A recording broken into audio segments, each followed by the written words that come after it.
Bonjour chers internautes, chers frères et sœurs, vous qui aimez la parole de Dieu, vous qui aimez Jésus, vous qui avez donné votre vie à Jésus-Christ, qui est notre roi, le Seigneur des Seigneurs, celui qui nous a rachetés, celui qui nous a sauvés, celui qui a fait de nous ce que nous sommes devenus aujourd'hui. C'est quelque chose de merveilleux que de connaître Christ, car la Bible nous dit ceci, que la vie éternelle, c'est ceux qui te connaissent, toi le seul Dieu, et ton Fils, Jésus-Christ. Donc quand on a Jésus-Christ dans sa vie, on a la vie éternelle. Et cette vie ne vient pas des hommes. Cette vie est au-dessus de toute vie. Nous sommes destinés à vivre éternellement. Voilà pourquoi Dieu nous a légué sa parole. Dieu nous a donné sa parole, car la parole de Dieu, c'est la lumière. C'est la lumière, c'est elle qui nous conduit jusqu'auprès de Dieu. La parole de Dieu, c'est elle qui nous façonne. Quand nous acceptons la parole de Dieu, quand nous appliquons la parole de Dieu dans notre vie, la parole nous façonne et la parole nous apprête à entrer dans le royaume de Dieu, à vivre les merveilles de Dieu. La parole, il n'y a rien qui soit au-dessus de la parole de Dieu. Il est important que nous qui sommes enfants de Dieu, nous connaissons la valeur, l'importance et l'apport que la parole apporte dans nos vies. Si on n'a pas cette connaissance au plus profond de nous, on est perdu. Quand on connaît la parole, on vit la parole gouverne notre vie. Et le gouvernement de la parole, c'est le meilleur gouvernement. C'est le gouvernement du ciel, là où tout va mieux. C'est très important, bien aimé, que de connaître la parole de Dieu. Je manquerai des mots pour le dire. Rien ne vaut la parole de Dieu. Rien n'est au-dessus de la parole de Dieu. Les vies qui changent, c'est celles qui s'attachent à la parole de Dieu, qui permettent à la parole de Dieu de prendre place, de prendre quartier. Et si la parole prend quartier dans ta vie, la parole amène des changements, des transformations qui te dépasseraient même. Au jour le jour, tu changes, tu avances. Au jour le jour, tu acquiers une connaissance beaucoup plus importante de Dieu. Et quand tu acquiers cette connaissance, eh bien, cela change ta vie. En fait, toute connaissance qui n'amène pas des changements dans ta vie, elle ne répond pas au désir de Dieu. Normalement, quand nous acquérons la connaissance de la parole de Dieu à un certain niveau, notre vie doit refléter cette connaissance. Notre vie doit devenir l'expression même de cette connaissance, la manifestation de la parole de Dieu. Donc, en fait, la parole ne vient pas seulement pour meubler notre mémoire, mais la parole vient pour s'intégrer dans notre vie et changer notre vie de l'intérieur. Car la vraie vie, c'est fait à l'intérieur, pas à l'extérieur. La vraie vie, elle est invisible. La vraie vie, elle est spirituelle. Et c'est lorsque la parole de Dieu est sémée au fond de nous que la parole apporte des transformations dans notre vie de tous les jours. Donc, Dieu savait que nous aurons besoin de la parole de Dieu pour déclencher dans notre vie des choses qui dépassent notre entendement. En fait, tout ce que Dieu a préparé pour nous se trouve dans la parole de Dieu. Quand nous commençons à insérer la parole de Dieu dans notre vie, c'est là où nous verrons la puissance de Dieu, le pouvoir de Dieu nous transporter vers l'achèvement. Ce que Dieu attend, c'est que nous soyons achevés. Dieu veut nous parfaire et nous amener à une dimension d'excellence élevée, que seul il a le secret. Et ce secret se trouve dans sa parole. Vous lisez la Bible, vous lirez la Bible, vous remarquerez tout ce que Dieu a dit au commencement, rien de ce que Dieu a dit n'a eu du mal à se réaliser. Tout ce que Dieu a dit, c'est réalisé. Parce que Dieu est Dieu, sa parole est sa parole. Sa parole est toute puissante. Voilà. Donc aujourd'hui, nous allons parler sur ce thème, comprendre la personne du Saint-Esprit. Il est important pour nous qui sommes encore ici-bas sur terre de connaître la personne du Saint-Esprit. En fait, quand on n'a pas cette connaissance de la personne du Saint-Esprit, toute la vie en Dieu devient brouillée. Brouillée, il n'y a pas de lumière. Pourquoi? Parce que en ce moment actuel, dans cette dispensation, c'est la dispensation du Saint-Esprit. Quand on connaît le Saint-Esprit, quand on comprend le Saint-Esprit, on comprend sa personne, eh bien, on a la clé dans notre vie. tout s'ouvre pour nous. Parce qu'en ces moments précis, c'est le temps du Saint-Esprit. Il y a des gens qui ont une certaine notion du Saint-Esprit. Pour certaines personnes, le Saint-Esprit, c'est une puissance. Réduire le Saint-Esprit au niveau des puissances, ce n'est pas connaître le Saint-Esprit. Le Saint-Esprit est une personne. Le Saint-Esprit est Dieu. Voilà pourquoi, en tant qu'enfants de Dieu, nous sommes amenés à comprendre la personne du Saint-Esprit. Le mot comprendre, en grec, c'est sunemi. Ça veut dire tout simplement joindre la chose perçue à la perception. Il est important que nous comprenions le Saint-Esprit.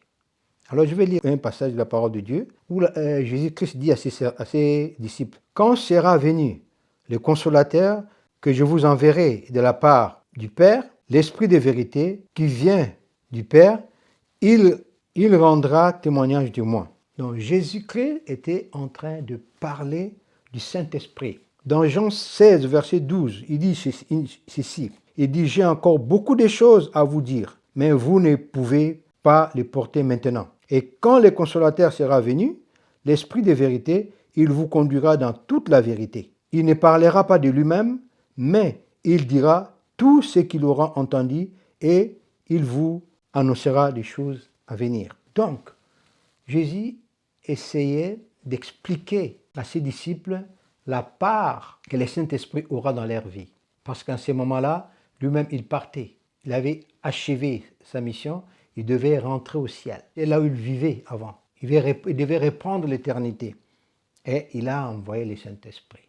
Alors le Saint-Esprit, il est important de comprendre une chose, il ne faut pas réduire le Saint-Esprit au niveau d'une puissance. Il ne faut pas réduire le Saint-Esprit au niveau des dons spirituels, parce que le Saint-Esprit est plus que ça. Il n'y a pas d'attributs, il n'y a pas de superlatifs qui puissent vraiment exprimer ce que le Saint-Esprit est. Parce que le Saint-Esprit est Dieu. Alors, en tant qu'enfant de Dieu, nous devons comprendre une chose. Le Saint-Esprit, c'est une personne. En tant qu'une personne, il parle. En tant qu'une personne, il peut être attristé. Quand un enfant de Dieu ne se conduit pas bien, et surtout quand un enfant de Dieu n'applique pas les conseils que lui donne le Saint-Esprit. Le Saint-Esprit nous parle, il nous inspire. Le Saint-Esprit nous révèle. Le Saint-Esprit nous convainc. Le Saint-Esprit parle d'une manière ou d'une autre. Il prend plaisir à guider les enfants de Dieu sur tous les plans. En fait, en réalité, le Saint-Esprit, c'est une personne. Comme Christ était venu sur terre, Christ était Dieu, mais il a bâti des relations avec les hommes, avec ses disciples, avec ceux qui le suivaient. Il avait une relation particulière avec ses disciples, parce que c'était une personne. Il a mangé avec eux, il leur a lavé les pieds, il a fait beaucoup de choses avec eux. Il a passé du temps avec eux, parce qu'il avait une relation, une communion avec ses disciples. C'est pareil aussi pour le Saint-Esprit. Le Saint-Esprit, c'est une personne. Quand vous pensez au Saint-Esprit, ne pensez pas à une puissance, à une force, mais c'est une personne. Une force ne peut pas te parler, une puissance ne peut pas te parler, mais le Saint-Esprit parle. Il y a beaucoup d'exemples dans la Bible où on nous montre le Saint-Esprit parler. L'apôtre Paul, pendant tout son voyage missionnaire, le Saint-Esprit lui parlait. Je me souviens de cette histoire où on l'avait tabassé à mort. On l'avait tabassé à mort. On l'a mis dehors, en dehors de la ville. On l'a laissé pour mort. Mais les disciples sont venus, ils ont prié pour lui et Dieu lui a redonné la force. Il s'est mis debout. Mais qu'est-ce que l'Esprit de Christ va lui dire? Rentre dans la ville, car j'ai beaucoup d'âmes à sauver. Vous savez, après avoir été battu à mort, mais Paul, il a entendu la voix du Saint-Esprit. Et il est retourné dans la même ville, là où il l'avait tabassé à mort. Parce que le Saint-Esprit parle. Et par la suite, Paul annonça l'évangile et beaucoup de gens se sont tournés à Christ, vers Christ. C'est ça l'efficacité du Saint-Esprit. Quand un enfant de Dieu apprend à bâtir une relation sérieuse, une relation sûre, profonde avec le Saint-Esprit, eh bien, le Saint-Esprit ne sera plus jamais un mystère pour lui. Et l'enfant de Dieu comprendra que le Saint-Esprit est une personne. Il parle, il agit, il nous accompagne. Sauf que lui, c'est une personne spirituelle. Il n'a pas un corps physique comme nous. Il a existé, il existe avant même l'existence. Dans Genèse, on nous parle, la terre était vide et sans forme. L'Esprit de Dieu, le Saint-Esprit, s'est mouvé au-dessus des eaux. Et tant que Dieu n'avait pas dit quelque chose, tant que Dieu n'avait pas dit un mot, rien ne s'est fait. Mais quand Dieu a commencé à parler, eh bien là, le Saint-Esprit est entré en action. Il a mené à la manifestation tout ce que Dieu disait, tout ce que Dieu ordonnait. Donc, il y a une communion entre Dieu, le Père, Jésus-Christ et le Saint-Esprit. Ce que Dieu est capable de faire, le Saint-Esprit le peut aussi, parce que c'est Dieu. Et Job dira, dans Job 33, 4, « L'Esprit de l'Éternel m'a créé ». Donc le Saint-Esprit, il appelle le Saint-Esprit créateur, le créateur. Donc le Saint-Esprit, c'est ici une personne spirituelle qui est à côté de nous. Il a été à la création et tout, il connaît le cœur de Dieu. Vous savez, le cœur de Dieu peut nous être caché. Nous, en tant qu'humains, on peut avoir du mal à pénétrer le cœur de Dieu. Mais le Saint-Esprit est dans le cœur de Dieu.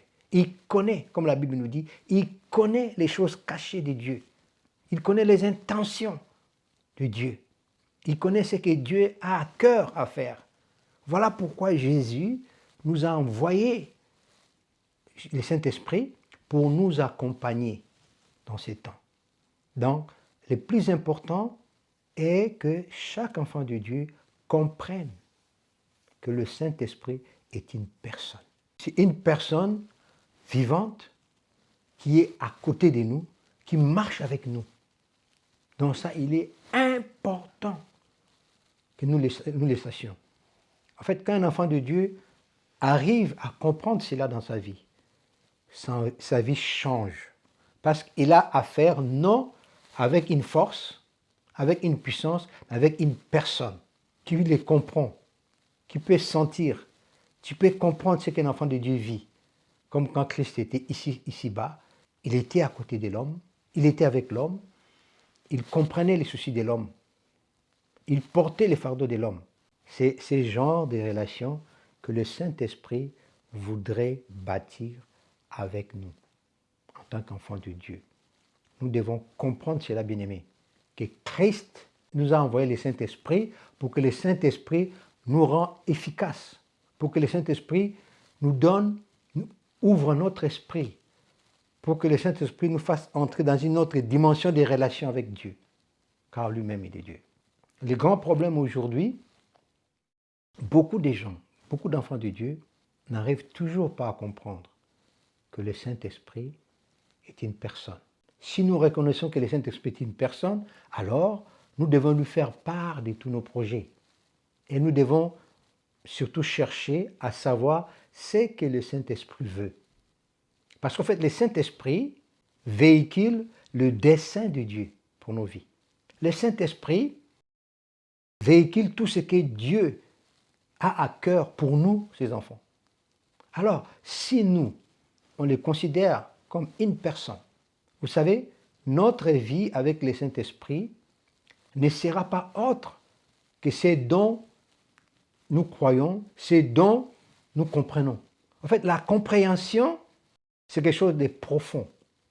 Quand tu comprends quelque chose, et la compréhension te donne l'habilité et la capacité de donner corps à ce que tu as compris. Quelqu'un qui comprend n'aura pas du mal du tout d'avancer dans ce qu'il fait.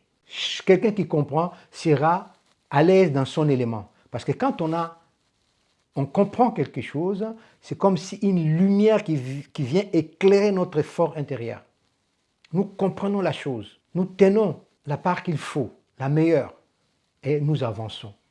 Et comprendre facilite les choses. C'est-à-dire, celui qui comprend ne pourra jamais tâtonner. Par contre, celui qui n'a pas compris tâtonnera toujours. Il marchera à tâtons, sans assurance, sans conviction, sans certitude, parce qu'il n'a pas compris. Mais celui qui comprend, il marchera tête levée, droit dans ses bottes, il sait ce qu'il fait. Il ne tremble pas, parce qu'il sait comment s'en sortir, comment mieux faire les choses. Voilà pourquoi, bien-aimés, aujourd'hui, nous avons besoin, en tant qu'enfants de Dieu, de comprendre la personne du Saint-Esprit. Tous les mystères du royaume résident dans le Saint-Esprit. Et quand tu comprends la personne du Saint-Esprit, tout ce qui paraissait comme un mystère pour toi commencera à devenir clair. Parce qu'en fait, le Saint-Esprit ne te laissera jamais marcher dans les ténèbres. Le Saint-Esprit ne te laissera jamais vivre dans l'ignorance, parce qu'il est l'esprit de connaissance. Il t'apportera connaissance et révélation. Le Saint-Esprit t'aidera en tant que consolateur. Il t'accompagnera dans tout ce que tu fais pour Dieu. Le Saint-Esprit te donnera conseil, te promulguera conseil, et le Saint-Esprit te remplira de sagesse. Tu mèneras une vie différente de ceux qui ne le connaissent pas, de ceux qui n'ont pas compris comment le Saint-Esprit agisse. De nos jours, faute de compréhension, beaucoup font des choses qui ne devaient pas être faites dans l'Église. Faute de compréhension de la personne du Saint-Esprit, certains ont fait des dons spirituels comme un instrument de business. Et certaines personnes utilisent à outrance les dons spirituels, même si ce n'était pas le temps de l'utiliser, même si ce n'était pas le moment.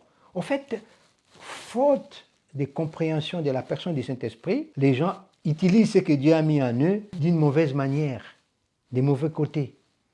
Mais quand il y a la compréhension du Saint-Esprit, tu te rendras compte que tu dois l'obéir, tu dois t'humilier devant lui, tu ne dois faire que ce que l'Esprit te dit de faire. Quand tu comprends la personne du Saint-Esprit, tu feras de telle sorte que tu ne puisses pas attrister le Saint-Esprit. Vous savez, quand on attriste le Saint-Esprit n'agit plus, il est attristé. Or, Christ nous dit, quand j'ai un problème avec mon ami, avec mon prochain, il faut que j'aille d'abord régler ces problèmes avant d'aller sacrifier quoi que ce soit. Avant d'apporter l'offrande, je dois régler d'abord. Je vais régler mon problème avec mon prochain. Or, beaucoup d'enfants de Dieu aujourd'hui, ils ont un problème avec le Saint-Esprit. Ils n'obéissent pas. Pour eux, le Saint-Esprit est devenu comme un objet d'exhibition. Un objet d'exhibition. Ils font n'importe quoi et dire que c'est le Saint-Esprit qui est en action. Faute de comprendre qui est le Saint-Esprit. Quelqu'un qui ne comprend pas le Saint-Esprit, la personne du Saint-Esprit, ne peut pas connaître le Saint-Esprit. Vous savez, bien-aimés, quand on connaît vraiment le Saint-Esprit, on comprend qui il est, cela change notre perception des choses.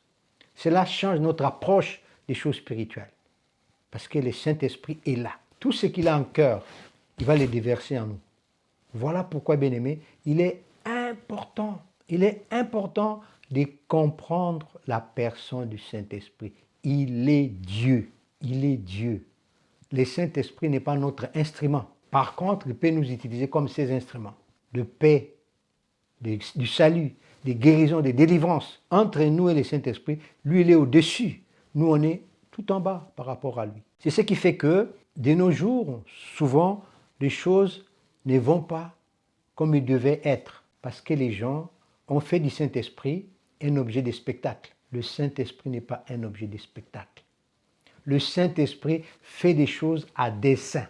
Le Saint-Esprit ne vient pas pour égayer les gens. Il ne vient pas pour égayer les gens. Il ne vient pas pour faire du spectacle. Le Saint-Esprit vient pour sauver les gens, pour libérer les gens, pour amener les gens à la croissance, à une croissance exponentielle. Ça, c'est le Saint-Esprit. C'est une personne qui nous veut du bien.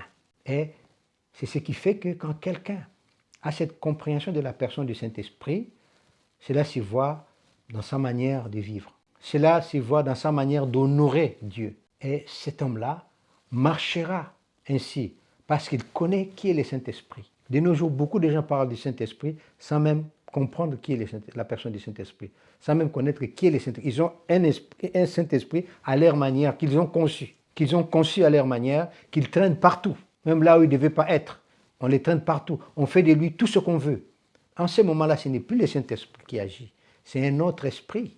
Vous savez, l'état d'esprit qui te caractérise a la capacité d'attirer un esprit correspondant à ton état d'esprit. Ça, c'est une porte ouverte. Et beaucoup de gens sont utilisés aujourd'hui par des esprits étrangers, faute de connaître le Saint-Esprit. Vous savez, Paul a dit une chose, même Satan se transforme en ange de lumière. Mais pour connaître ses œuvres secrètes, il faut avoir le Saint-Esprit. Et pour que l'Esprit puisse agir dans notre vie, nous devons connaître sa personne, avoir une relation personnelle, une relation profonde avec lui. C'est là que l'Esprit nous guidera dans tout ce que nous faisons. C'est là que l'Esprit éclairera notre mémoire, éclairera notre esprit. C'est là que l'Esprit de Dieu nous rendra ultra sensibles. C'est là que l'Esprit de Dieu nous donnera vraiment beaucoup de discernement et la sagesse pour ne pas tomber entre les mains de l'ennemi. Chers amis, apprenons à connaître le Saint-Esprit. Vous savez, le Saint-Esprit est là, mais le Saint-Esprit ne nous force à rien et de rien. Si nous lui donnons accès, il entre, il travaille avec nous. Si nous l'acceptons, si nous lui laissons place, il travaille avec nous, il nous conduit. Mais le Saint-Esprit ne viendra jamais t'obliger, quoi que ce soit. Il faut que tout ce que tu fais se fasse d'une manière délibérée et consciencieuse. Le Saint-Esprit ne peut pas outrepasser ta conscience. Le Saint-Esprit, ce qu'il attend de nous, que nous coopérons avec lui, que nous l'obéissons, que nous comprenons sa personne. Bien-aimés, au fur et à mesure qu'on connaît la personne du Saint-Esprit, au fur et à mesure que notre vie changera. Et si nous maîtrisons cela dans notre vie, eh bien, nous irons loin avec Dieu. Nous irons loin avec le Saint-Esprit. Partout où nous passerons, les gens prendront conscience qu'on est avec le Saint-Esprit. Et le Saint-Esprit agira au-delà de tout ce que nous pouvons imaginer, parce qu'il est Dieu. Apprenons à comprendre qui est le Saint-Esprit. Ne faisons pas du Saint-Esprit n'importe quoi. Ne prenez pas pour notre garçon de service, pour un objet de spectacle. Non, il n'est pas venu pour notre spectacle. Le Saint-Esprit est venu pour accomplir le dessein de Dieu dans notre vie. Donc, comprenons la personne du Saint-Esprit pour mieux interagir et agir avec lui. Que le Seigneur vous bénisse. Travaillez à la compréhension de la personne du Saint-Esprit. Demandez à Dieu de vous révéler la personne du Saint-Esprit. C'est ainsi que, comme il est le seul qui est maintenant à mesure de nous accompagner durant ces temps, eh bien, tu feras un bon voyage avec lui, tu marcheras avec lui et tu verras, tout sera lumière dans ta vie. Parce que le Saint-Esprit est la lumière éternelle. Dans le nom puissant de Jésus. Amen.